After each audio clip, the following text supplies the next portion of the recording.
The nurse set the small blue backpack on the chair beside me. "This was found at the scene," she said softly. I didn't answer. I couldn't. It looked ordinary. Cartoon patches, worn zippers, the faint smell of crayons and dirt. My nephew's backpack, 5 years old, now lying motionless in a coma, machines breathing for him. I reached for it with hands that didn't feel like mine, unzipped it slowly. Inside was something I wasn't prepared to see.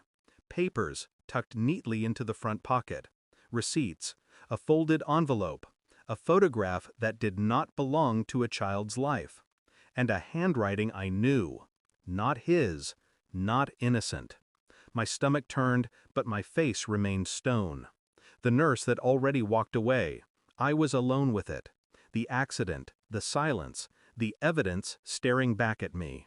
For a long moment I only listened to the machine beside his bed, counting breaths. Then I knew. This wasn't an accident. It was a message. At first, denial tried to shield me. My mind repeated lies it wanted to believe. "You're tired. You're reading too much into it. Anyone could have written those words." But ink doesn't lie. Familiar slants in letters, sharp edges in a name. Her name, written beside a man's number. My brother's wife. My nephew's mother. And another man. I felt the betrayal settle in my chest, heavy and cold. The backpack had carried more than toys. It had carried proof. Quiet, damning proof. I thought of the accident, how she'd been strangely calm when she told me. No tears, no shaking voice, just a flat explanation. A car swerved. Bad luck. Fate. But this wasn't fate. This was arrangement. Carelessness wrapped in deceit. I pressed the photograph between my fingers until my nails bent. It showed them together. Her hand on his arm. Their smiles meant for each other, not for the child asleep behind me. Betrayal is never loud. It seeps in like poison. I said nothing to her that night. Instead, I went home, poured a glass of water, and opened my laptop. My hands moved without hesitation. Phone records, bank statements, digital footprints that people believe vanish but never do. She had left trails, small, thoughtless trails. A hotel charge here, a call at midnight there. Piece by piece, a second life assembled in front of me. Not just infidelity, financing, quiet transfers that suggested more. Every discovery burned, but I didn't allow myself to feel it fully. Not yet. Emotions are clumsy. Calculations are precise. Days passed. I visited my nephew in the hospital, sat by his bed, pretended normalcy. She sat across from me, sipping coffee, feigning grief. I studied her eyes. They avoided mine too often. I collected everything, stored it in a folder, printed only once, sealed it. Evidence should be physical, undeniable.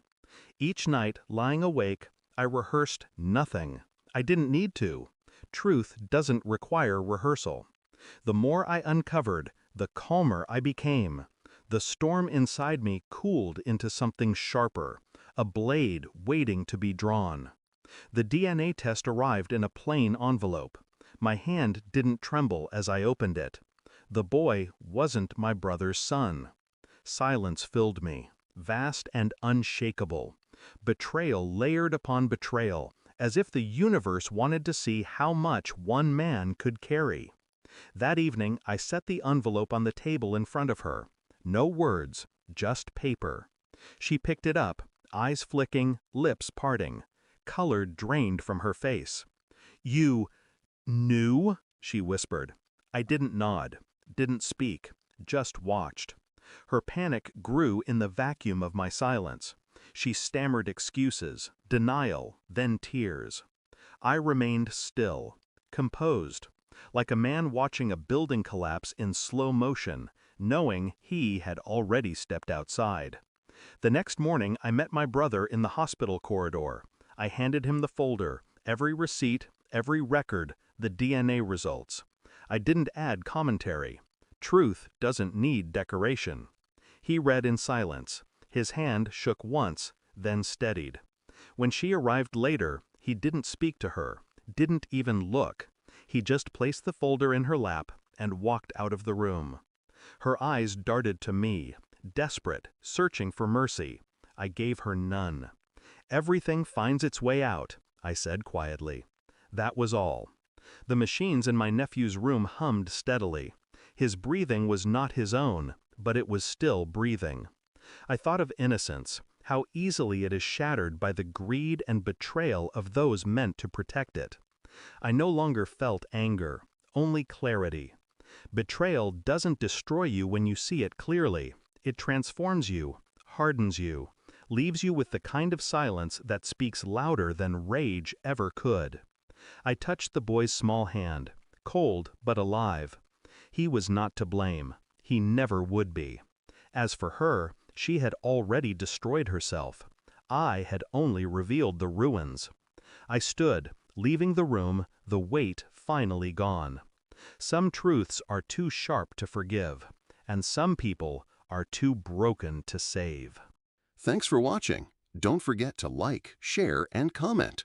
Subscribe now to Cheating Stories Insight World for more amazing stories.